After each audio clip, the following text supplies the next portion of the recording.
Mario, what's up, man? Hey, brother. Your dad. Yes. You just posted a photo. I saw it. Yeah. 89? 89, man. Wow. That crazy? 89. My dad had a play called Ain't Supposed to Die a Natural Death. And the quote is from someone that wrote that a slave ain't supposed to die a natural death. They're gonna die some other way. Melvin Van Peebles is gonna, die a natural death. He lived a full life. He's been on some lists. He was on the FBI list, as a dangerous Negro, which is a compliment. Good trouble. That's a T-shirt right there. It's a T-shirt right dangerous there. Negro. Basically, right? He's 89. He said, I still run fast, just, stuff goes by slower. Smart cat.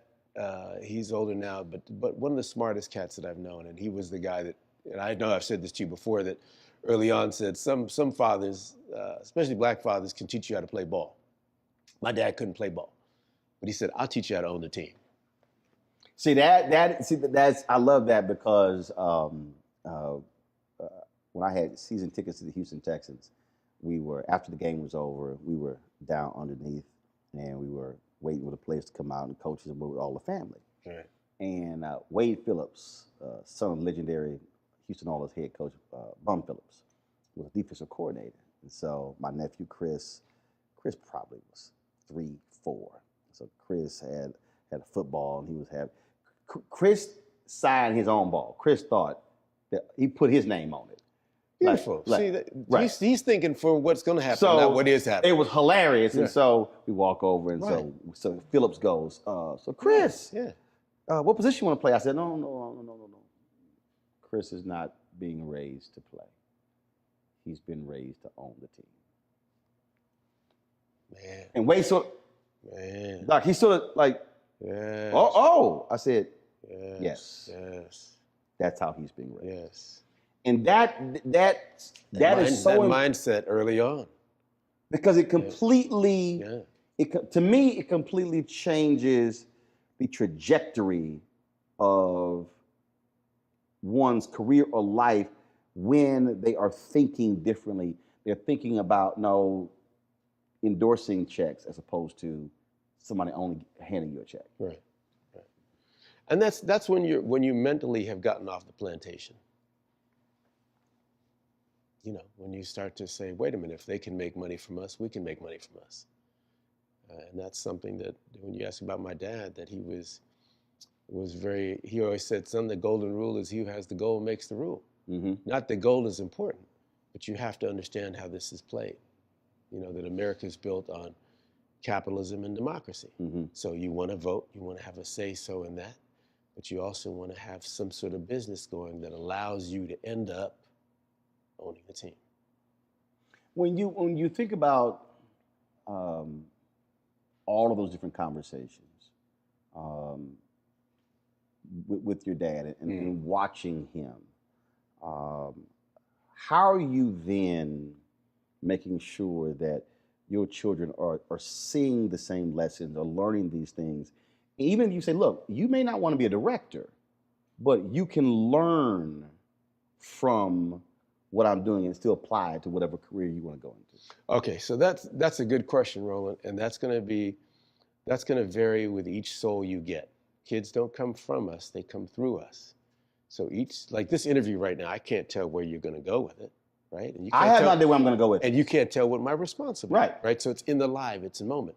Kids are like that, so you have to sort of help figure out who that human being is and help them be the best version of who they can be. So for example, I'll give you an example.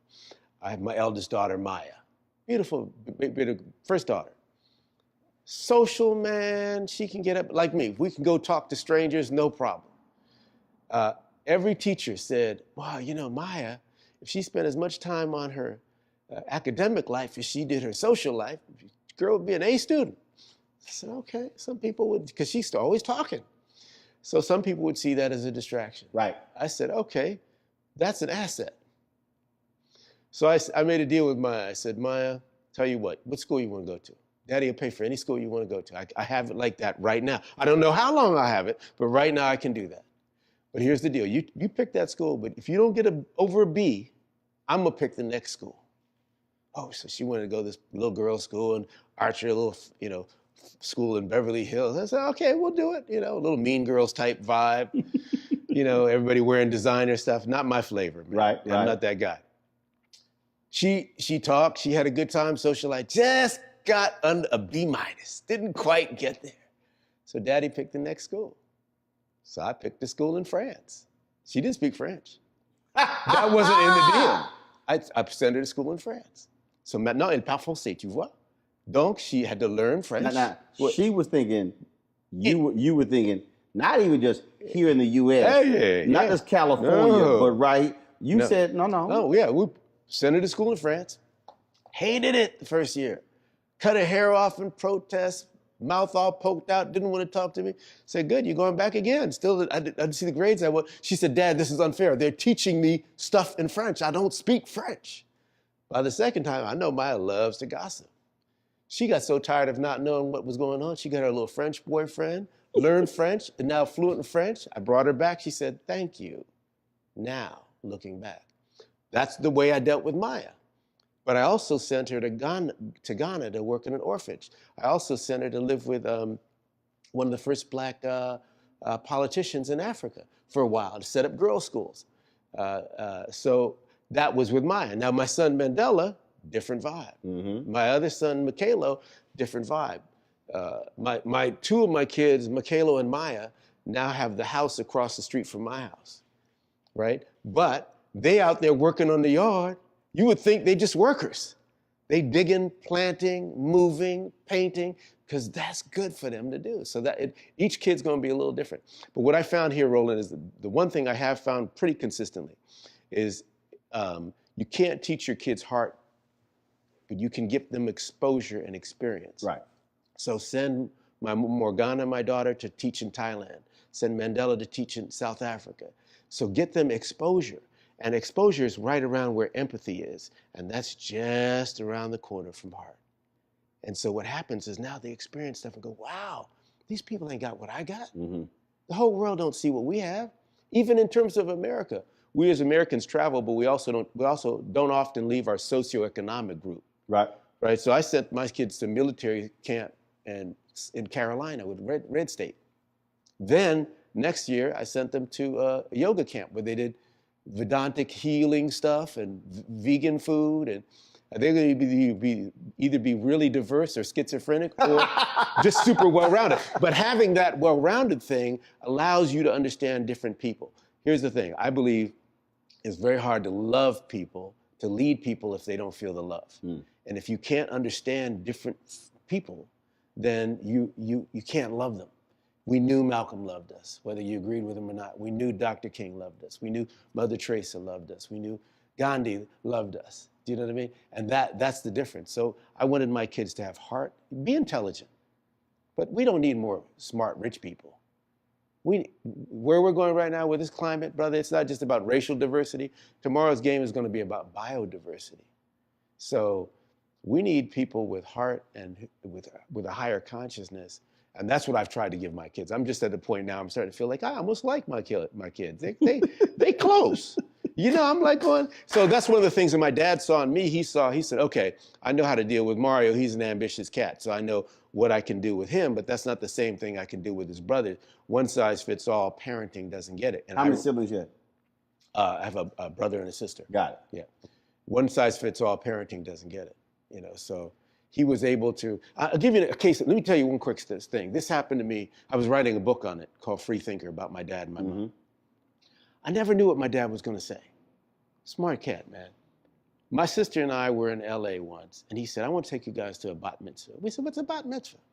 He said, it's a celebration, and part of it's a religious celebration and a coming of age thing, and I'm going to bring you. So my sister and I went, and there were these little beautiful Jewish kids, kind of nervous, kind of nerdy, and standing around, no one dancing. And me and my sister could dance. We looked like the Jackson 5 at the time. I had a big old afro. She had a big red afro. So we turned the music up, talked to the DJ, and we got out of the floor. We tore it up. And my dad was watching. And after we was dancing for a while, he said, come here, I want to talk to you. We thought, what's he gonna say, you know? He said, I love y'all, you know, but I'm very disappointed because you two are beautiful and you know you're beautiful and you know you can dance, but you're not bringing out the beauty in the other people. There's two things we love about people, Mario and Megan. We love who they are and we love who we are with them. You'll never know what that man who had been to Auschwitz was thinking or that little Jewish girl is thinking because the way you're dancing is so intimidating that they're going to just watch you and applaud you, but you're not bringing out what they applaud in themselves. Mm-hmm. So you guys are going to miss out, and I'm disappointed. So did he want y'all to bring them to the dance Brother, floor? we went back out. Let me tell you, we went back out. My sister got the old man up. I got the girl up. We got everybody up, and the guy wound up funding my movie years later, the kid who's bat mitzvah. Wow. You got to bring out the beauty in others. See that? You see what I'm saying? And my dad understood good allies come in all colors. They don't just look like you or vote like you. Don't leave love on the table. I'm Deborah Owens, America's Wealth Coach, and my new show, Get Wealthy, focuses on the things that your financial advisor and bank isn't telling you, but you absolutely need to know. So watch Get Wealthy on the Black Star Network.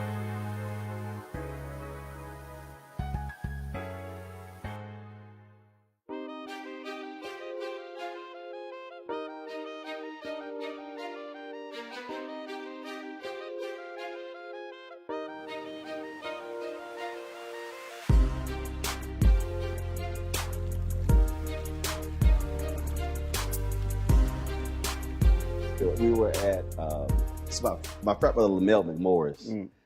He does his annual awards program at Essence. Excuse me, during Congressional Black Caucus Foundation annual legislative conference. And so he always has a major entertainer perform. So 2019. So I always go to the deal. So in fact, hold up, I got it.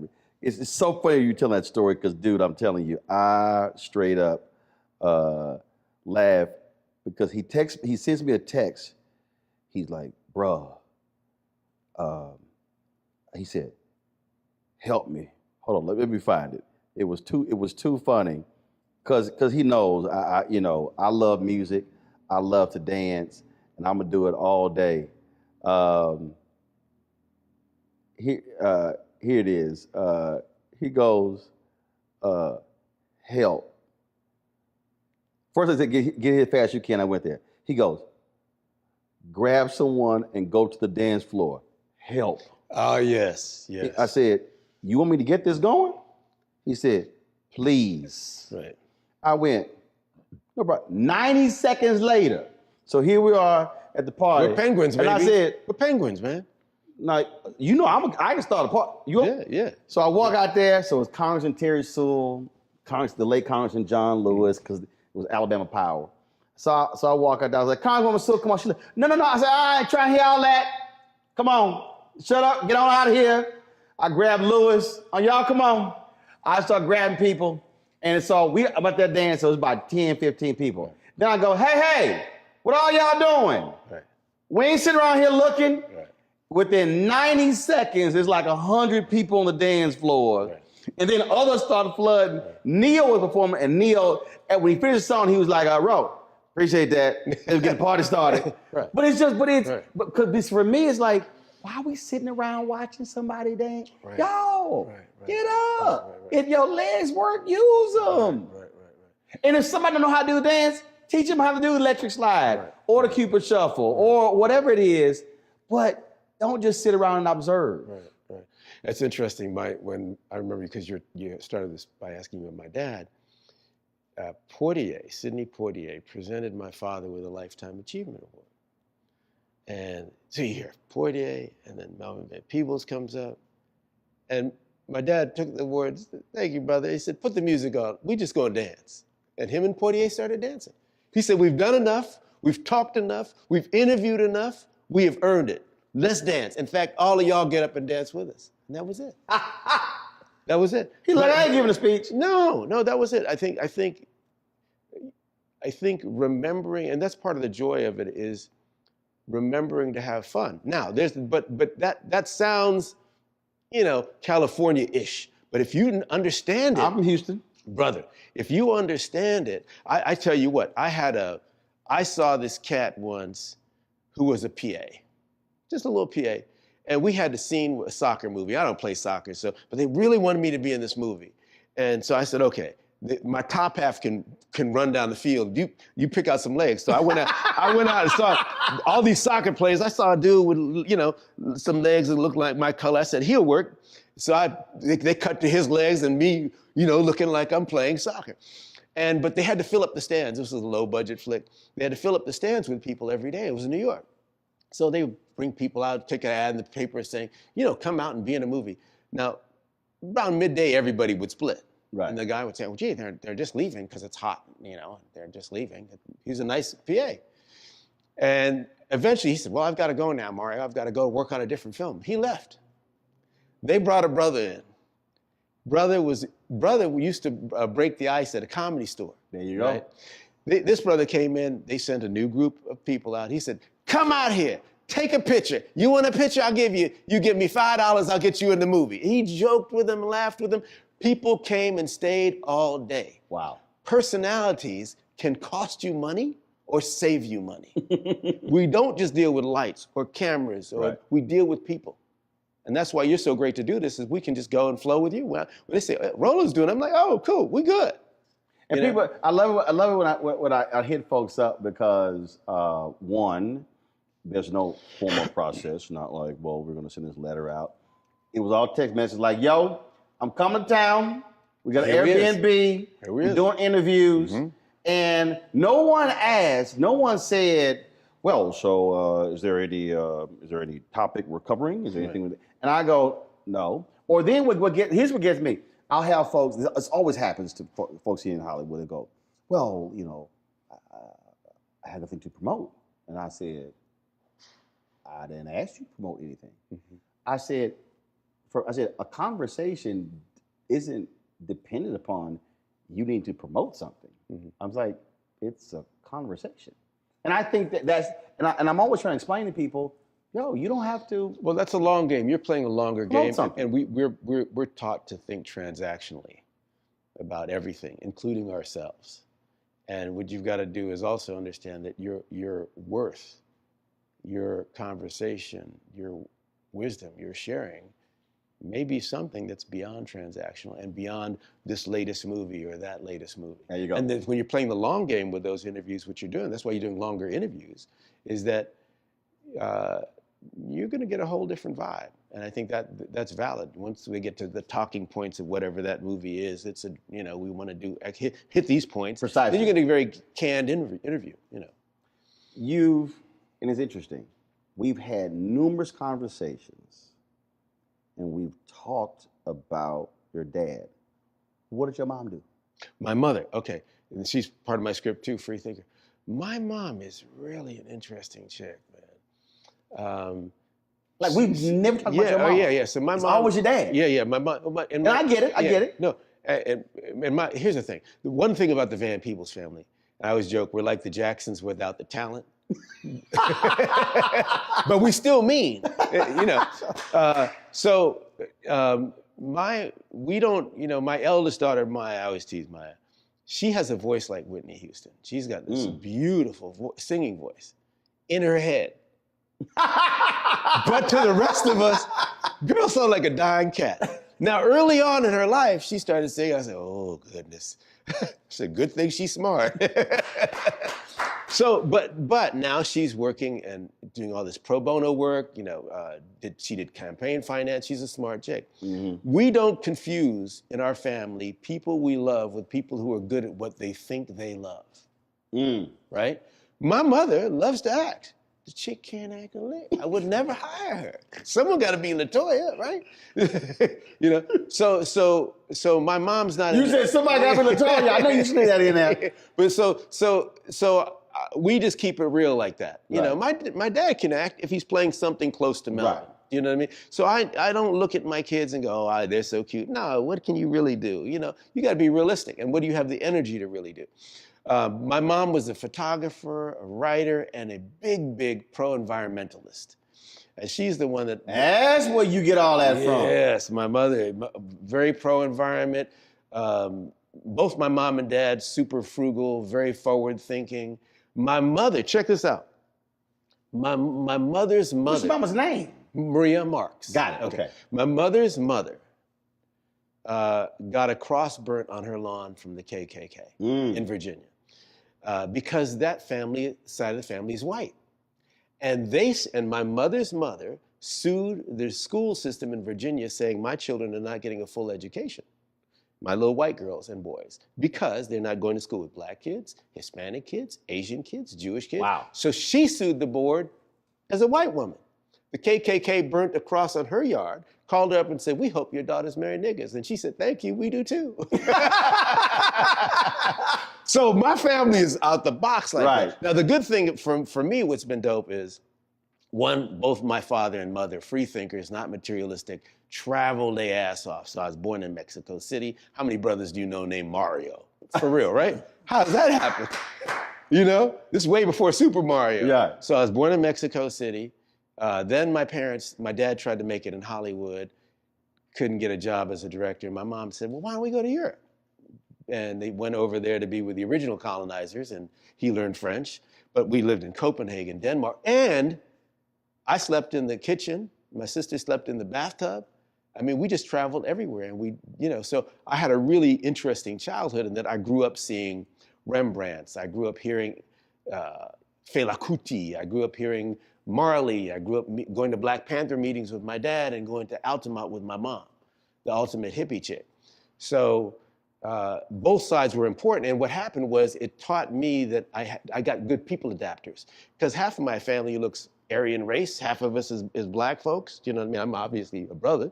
But I had to early on love everybody. I got a gay aunt. I got an aunt who's a Trumper. You know, you got everybody in your family. So it has helped me to, I think, be more diverse in my own language, if you will.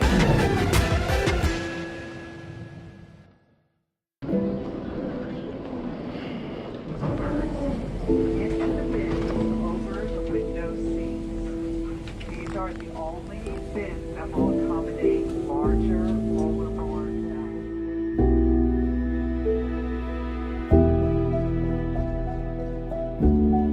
They put 10 in here? 10, and you don't come out till you die. And you eat him, you eat 10. Oh my God.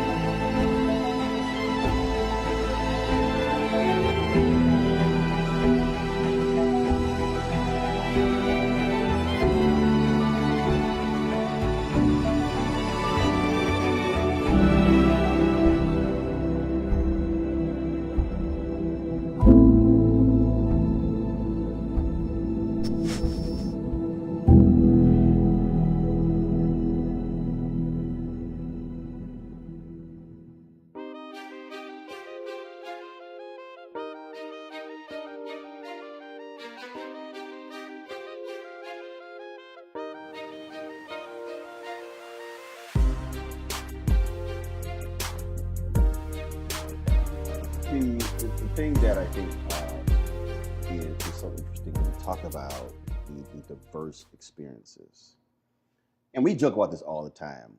Oh, black folks don't do that. When the reality is, when you think about the African diaspora, when you think about even African Americans, it's not about what you think we don't do, it's really what you don't know that we've done. So when folks, black folks don't go to Martha's Vineyard, well, actually, they do. Sure do. Black folks. Inkwell, bro. Black folks don't. Surf. My son does. Go surf. Or I get it all I don't. Time. I get it all the time. And then, black folks don't golf. I'm like, the golf tee was invented by a black person. What are you talking about? And how vital exposure is. And I think for a lot of our children, not being able to experience things outside of their circle, I believe is detrimental. My parents took us to museums, and Again, parents never didn't have college degrees and didn't Absolutely. Yeah. But they said no. They purposely took us out to restaurants, so we knew how to eat and how to be in public. All of those different things, and so there's something to say about if you say, well, we don't do that. As an adult, no, you get out of your comfort zone because that actually helps your children. Well, it was interesting when I grew up with, seeing movies like Herb Jeffries movies and Bronze Buckaroo and Black Cowboys. So when I did my first feature in New Jack City, they said, what do you want to do next? And I said, I want to do a Western. The first 44 settlers of Los Angeles, 26 were African American. It makes sense. We wanted to get out of the South. Even the name Cowboys, right? They called us boys, no matter how old we were. So we had the dirty job. Take care of the horses, boy. Take care of the cowboy. And it wasn't until they glorified the word cowboy that they then changed the representation and you didn't see us anymore. So after New Jack City, I did Posse. And my father was right there with me. You know what I mean? So I think having an understanding of all that we can be and all that we have been, and not just saying, look, we know if, Hollywood's going to make professional boxers look like Stallone. But we know there's Ali and Mike Tyson, you know what I mean? And Jack Johnson and the Brown Bomber, you know what I mean? So we know that karate was a martial art invented by the Asian, but the Karate Kid don't get to be Asian. You feel me? So once you understand that the dominant culture will insert itself in a dominant way and reduce your culture to a backdrop, you understand that you go, oh man, images matter. That's this shirt here, right here. Images matter. So that's all my movies and my dad's movies together to say, that's right, our images matter. Because exactly what you're saying, Roland, we want to be the success we see. So my boys grew up going, yo, we can be in the West. We can be a superhero. We can be a lawyer. We can be that. And then what was the mind blower, though, was my daughters. They didn't have anyone to look at. And that was so cool about having daughters was it really hit me. I might have missed that and said, oh, wow, I got to make sure I do stuff where we see the sisters and that we encourage our sisters to make films as well, because they need to see themselves represented not just in front of the camera, but behind the camera. So, I did the Salt and Pepper movie. I made an effort to say, okay, this next Western that I'm gonna do, I got some badass women in the saddle. There was Stagecoach Mary. There was some real black women in the West who didn't take no shit. That we need to see. So I think we want to be the success we see. That's why I loved in Black Panther, not my movie, but Black Panther, the other movie. They had the little nerd science chick, right? Who was cool as heck, right? But knew everything about. She was the science geek. I was like, that is important to see, because we got to make smart the new gangster. Right. You're a smart brother. That's why you're here. You know what I mean? They're going to be cats that are more talented than us, smarter than us, but they didn't have the opportunity. Right. And we have the opportunity, and we have to show ourselves that we can make that smart as a new gangster. Speaking of movies, why is it so hard to see Panther? What's the deal? Wow. I mean, if you go to Amazon, I think I tried. Man. So I have a collection of That's a hard movie. They charge you $300 on Amazon. I was like, I'm not about to pay no $400 for a VHS copy. Right. What's the deal? Man, it is interesting, Roland. It is the movie they don't want you to see. It's funny, I made New Jack City. You can get it anywhere. Posse, you can see it anywhere. But a movie that says that it is not an accident that we medicated the black communities right around the time when they were getting militant, when you had the Panthers starting to organize and people starting to vote and march on Washington. We let these communities get medicated. In fact, that comes up in The Godfather, where they say, as long as it stays in the black communities. So we asked the question, they tried to ask us questions. I asked them, the reporters when we did, I said, listen, why is it a 13-year-old boy in the hood can find a way to buy a gun, some liquor, or church, or some crack, and yet you can't find them to arrest those people? You can't arrest that dealer. Why is that?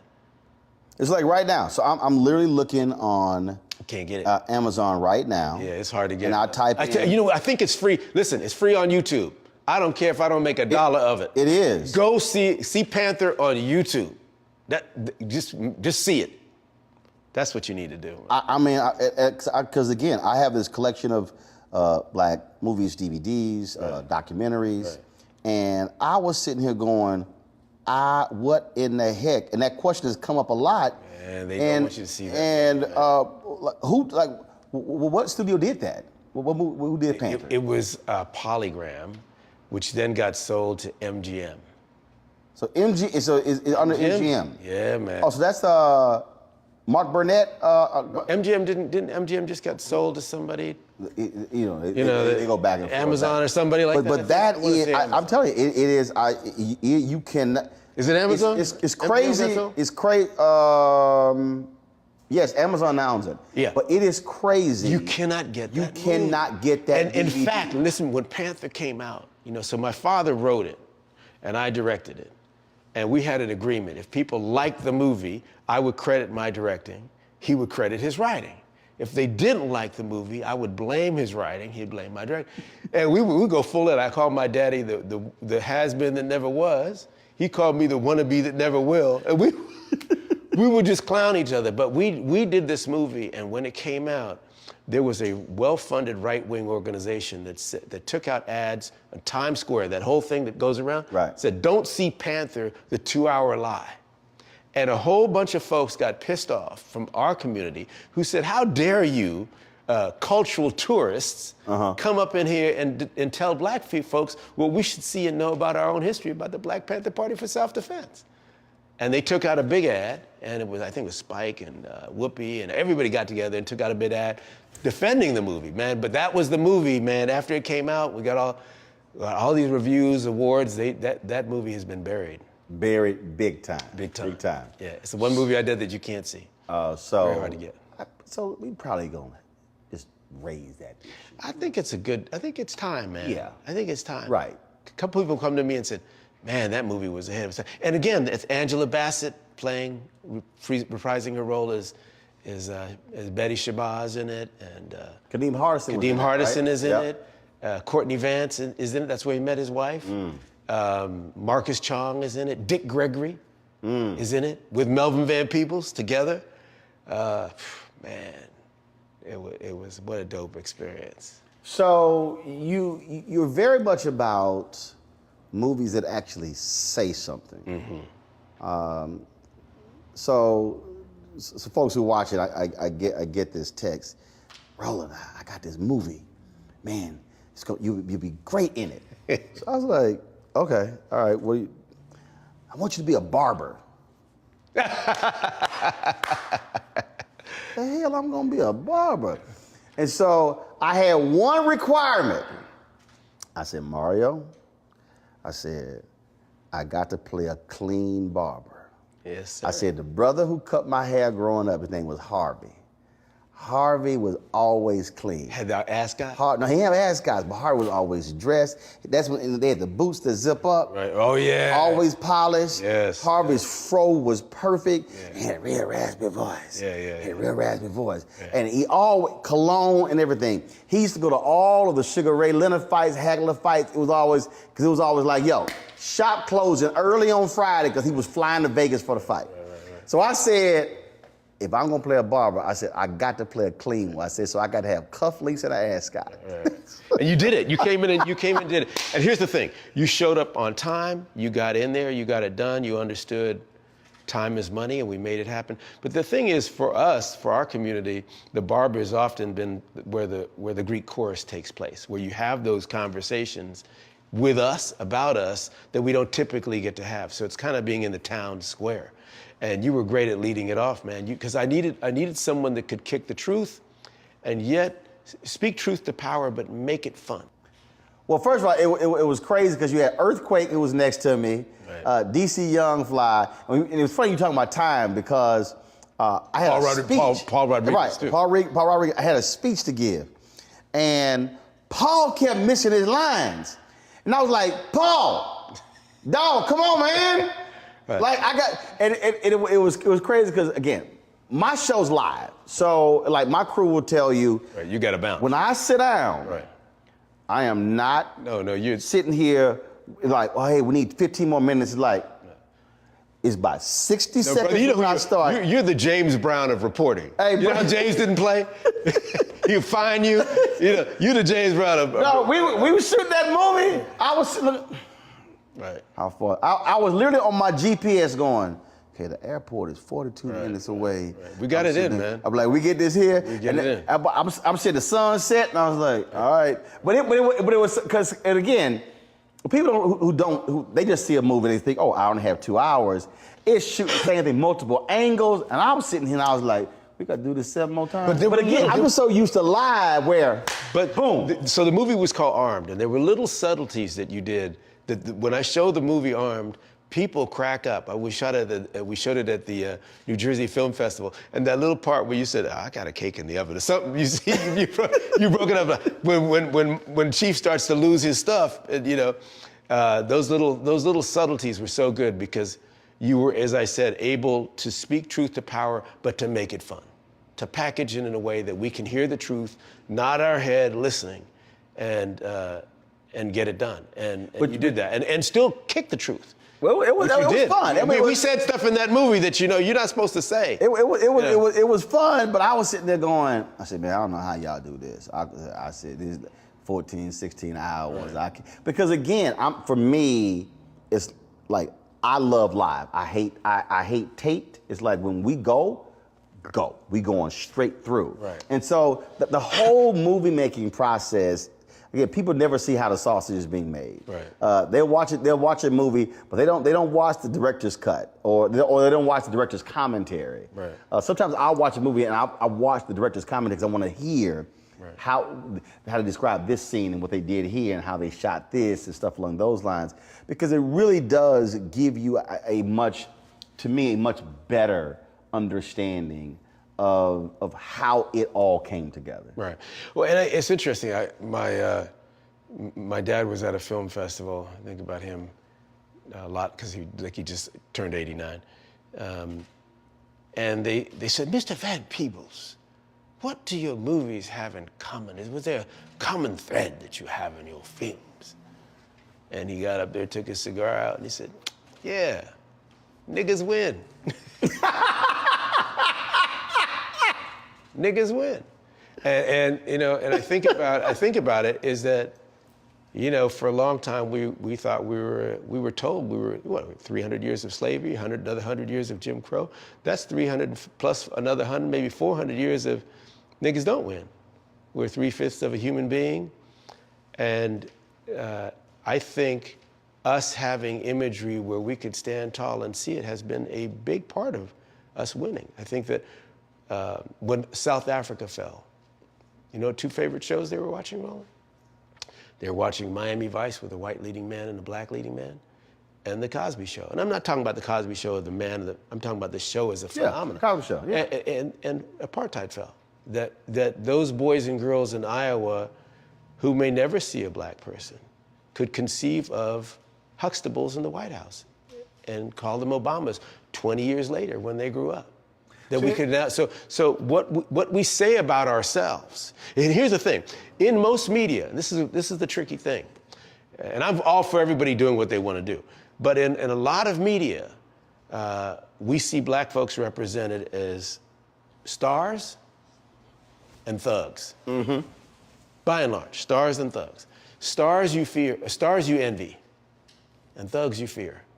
And neither of those is a good basis on which to build a friendship or a conversation and say, I'd vote for that guy, I'd marry her, I'd marry him, I'd get involved with them. You know what I mean? So I think that what I try to do as a filmmaker is, first of all, do things I love. Mm-hmm. My 3 loves: love what I do, love and enjoy the folks that I do it with, and love what I say with my work. But if I get those 3 chakras to line up, career-wise, I'm rich no matter what the paycheck. So sometimes I want to do a film like Armed, I'll go out and fund it myself. I don't wait, just like you. You get your camera equipment, you call me up, you do the interview, bam. Because you shot a lot of that in your house. Totally. I don't mess around. I mean, you call folks like, hey. You see my daughters there? I have my family at work. Yep. Let me tell you, there was a scene in Armed where, you know, at a certain point, my character, Chief, shaves his head. And there was a scene where we couldn't figure out the board, the way we shot it, that there was going to be one scene left where I was bald-headed, but I needed to have hair like in the beginning of the movie. So I didn't, you know, I said, okay, I need the hair lady to go get me a real good wig because I hate jive-looking wigs. Right. So they went out and got this wig. It looked so whack, man. It just looked hella whack. So I looked around. I said, who's got the same hair quality as me? And I saw my daughters. I said, baby girls, you love your daddy? They're like, yeah. I said, I need a little hair donation. We literally cut off, they donated hair. I got the hair and we glued it on my head and the makeup lady got it right. I got the perfect fro, man. And it was right. Literally, they gave the hair off their heads. You know? like, So, come in, let me holler at you. yeah, totally. So you know, part of it is, you know, them seeing how the sausage is made, is seeing the work ethic of it, understanding that whether you're in film or not, you're going to have to be fun to work with, super informed on the craft, come early or leave later. You know, do not be the family weak link. I don't care if you're just doing catering. Do not be the weak link. Right. Do you know what I mean? So that was the thing, is that some of my kids are in the business, some are not. Some of, you know, will be third generation, but they will all know how to work. And hopefully they will all be pleasant to work with. And if not, let me know, I'll kick some ass. Pull up a chair, take your seat. The Black Tape with me, Dr. Greg Carr, here on the Black Star Network. Every week, we'll take a deeper dive into the world we're living in. Join the conversation only on the Black Star Network.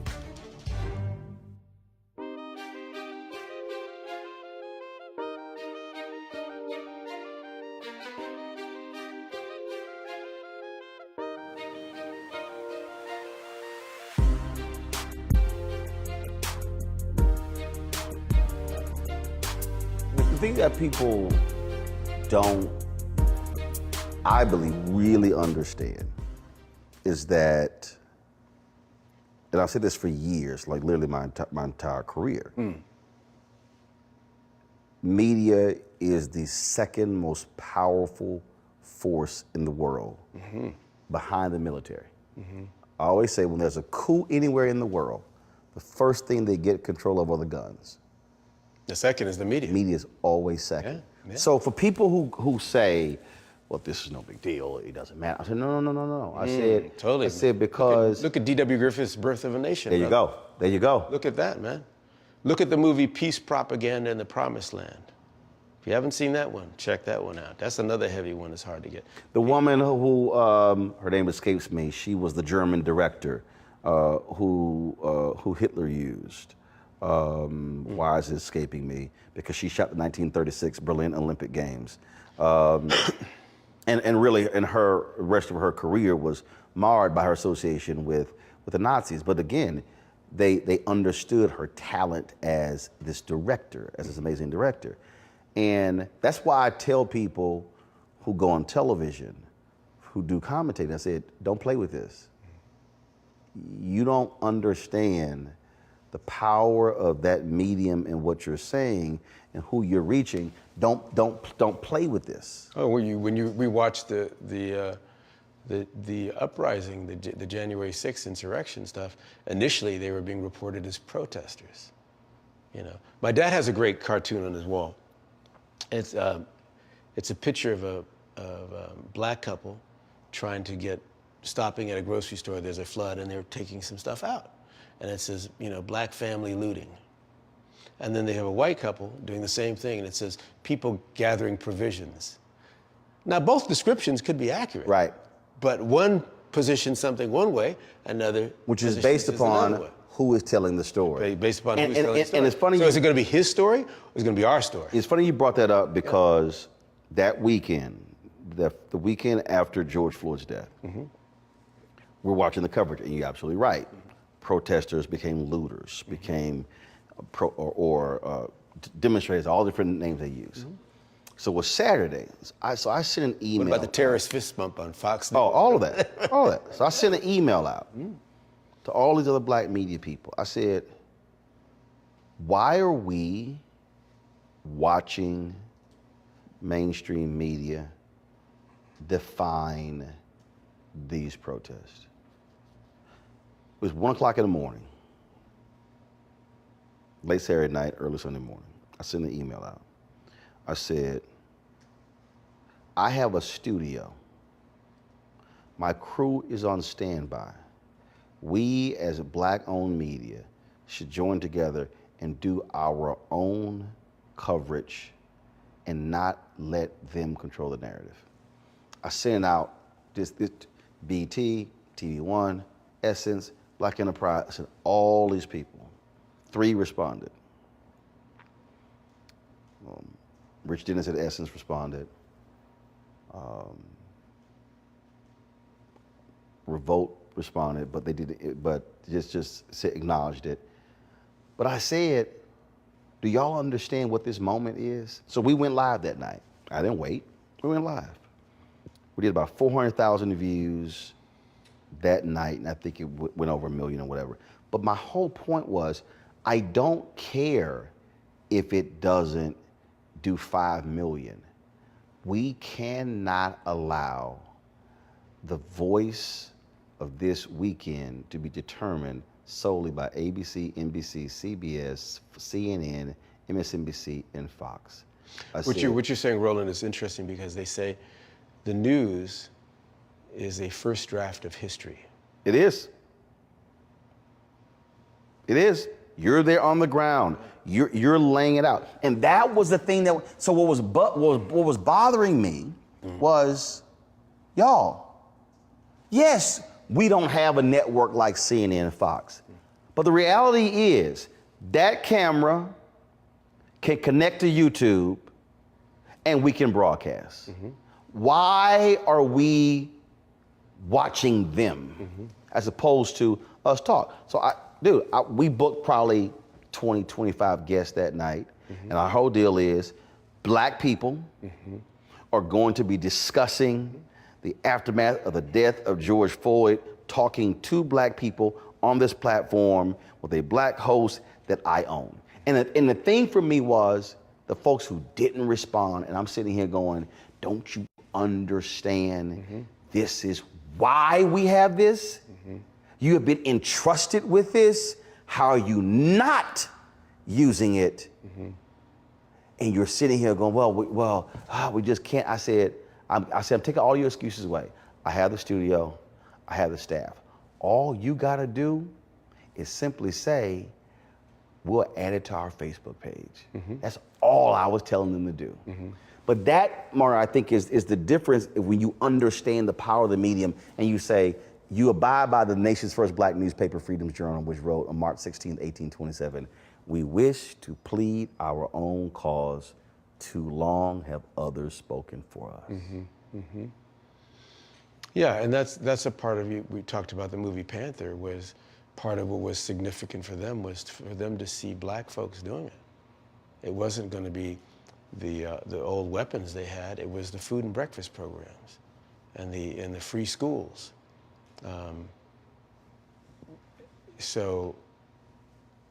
And that's dangerous. You know, it's not. It's when Dr. King stayed at the pulpit. You know, that's not threatening.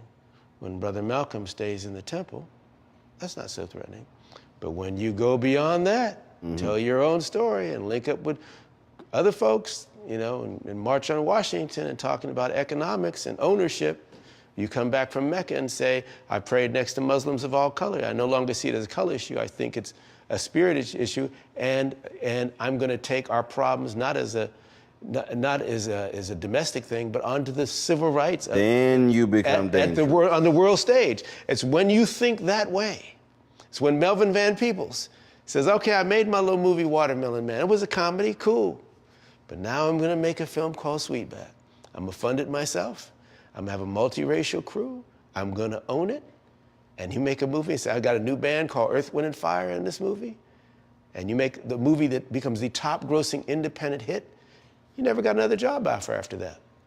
And I said, Daddy, why? You could make a movie, Sweetback, that made $15 million when it was $1 a ticket. That'd be like me and you going off and making a movie that makes $150 million today at $10 a ticket. I said, why wouldn't you get another job offer? He said, son, if you go into a pool hall and everyone counts on the fact that you can't play pool, and you play along with it and scratch and fumble, and then you whoop ass to take all the money, you can't go in the same pool hall again. The pool hall is called Hollywood. They don't like that. So you have to understand that sometimes that means, Roland, and I know you know this already, that you have to be bold enough to do it on your own. Not everyone's gonna be cut from that cloth. That's what a revolutionary is. You see what I'm saying? So that's it. You gotta be, that's the Van Peebles family. You know, yes, I'll go off and make this film for the studio or that one, but I will also go off and say, I'm gonna make Panther, or I'm gonna make Armed, or I'm gonna make my own, a film that I wanna see get made about us, for us. And I'm not afraid to do it. And listen, it's not just with black folks. I mean, if you make a film that goes up against the system, you can't take money from the system.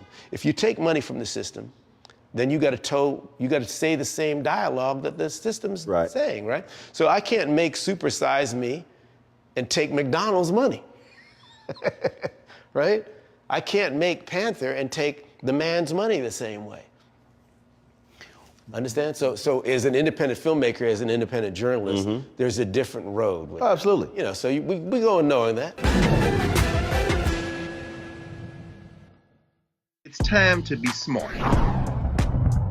Roland Martin's doing this every day. Oh, no punches! Thank you, Roland Martin, for always giving voice to the issues. Look for Roland Martin in the whirlwind, to quote Marcus Garvey again. The video looks phenomenal, so I'm really excited to see it on my big screen. Support this man, Black Media. He makes sure that our stories are told. See, there's a difference between Black Star Network and Black-owned media and something like CNN. I got to defer to the brilliance of Dr. Carr and to the brilliance of the Black Star Network. I am rolling with Roland all the way. Honored to be on a show that you own. A black man owns the show. Folks, Black Star Network is here. I'm real revolutionary right now. Wow, Roland was amazing on that. Stay black. I love y'all. I can't commend you enough about this platform that you've created for us to be able to share who we are, what we're doing in the world, and the impact that we're having. Let's be smart. Bring your eyeballs home. You can't be black-owned media and be scared. You dig?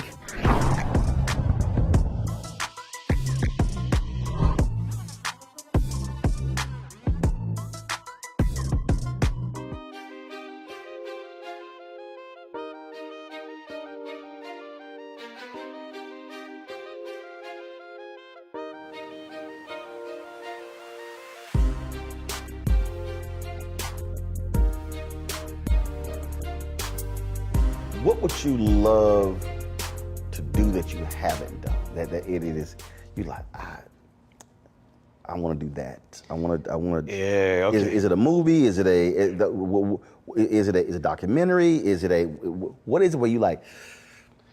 Okay, so that's a good. I want to do that. Yeah. So that's a really good question. That's part of what I love about this business. It's the surprise at the bottom of the Cracker Jack box. I didn't know that I would get to play Malcolm X in Ali with Will Smith, and that my daughters would get to play Malcolm's daughters, that I would get to work with Malcolm's daughter to humanize her dad, and that my father had interviewed Malcolm X when he was in France and my dad was a journalist. That was a surprise at the bottom of the Cracker Jack box. I often don't know. When they brought New Jack City to me, I wanted to make it, I said, oh, okay, it kind of read like a Black Scarface. I wanted to make sure that it read more like a multi-culti Untouchables, because I knew that crack is a killer in our community today, so I couldn't just have the wholesale glorification of the crack dealer. So if you wanted kids to say no in our community, you had to have role models to say yes to. So against, Judd Nelson and Chris Rock and myself and, Ice-T, of course, you had role models to say yes to. So I didn't know that I would do that. I didn't know you'd call me for this interview. So part of what I love is that I don't know.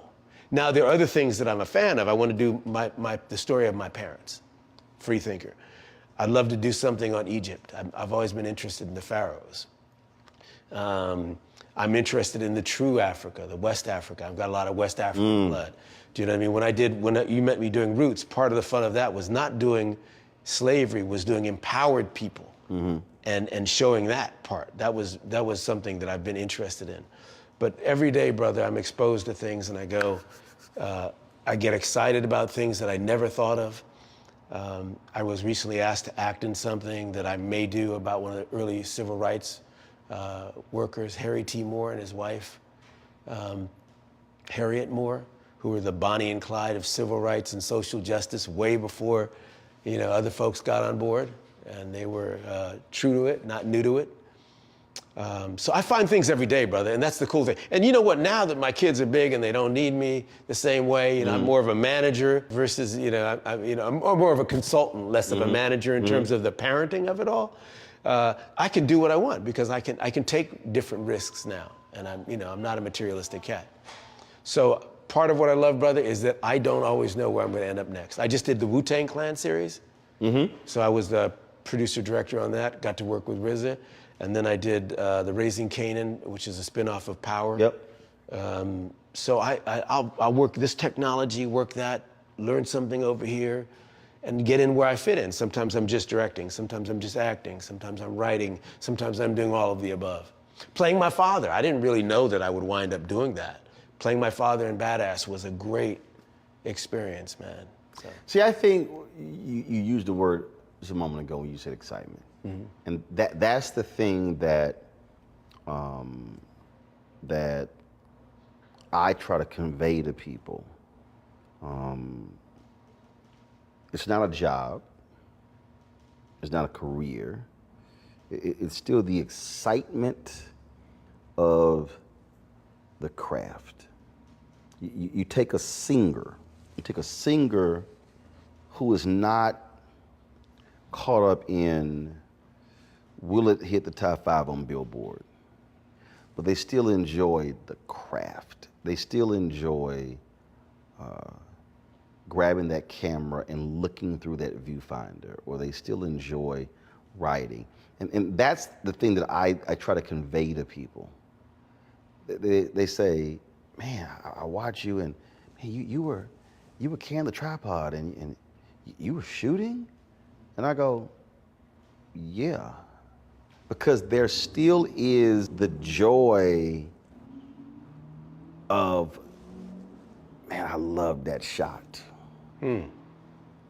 Or, oh, look at the use of the LED lights, and the color in the background, and oh man, that's why I try to explain to people when you know you're truly doing what you want, when just getting that shot, that drone shot or that jib, that still brings you joy. That's loving the craft. Yeah, yes, it is. And to me, it also it reverberates, it echoes. I'll give you a case in point. It was a brother that stopped me and my dad.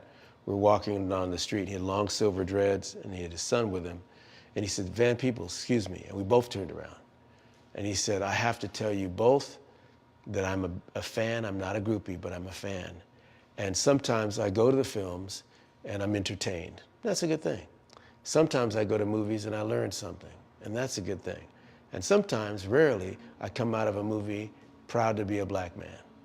And with your movies, I get all three. The echoes. Right. When people say, there's a big difference, Roland, between being recognized and being appreciated. You know what I mean? Kim Kardashians are recognized. Appreciated, that's a whole different thing, man.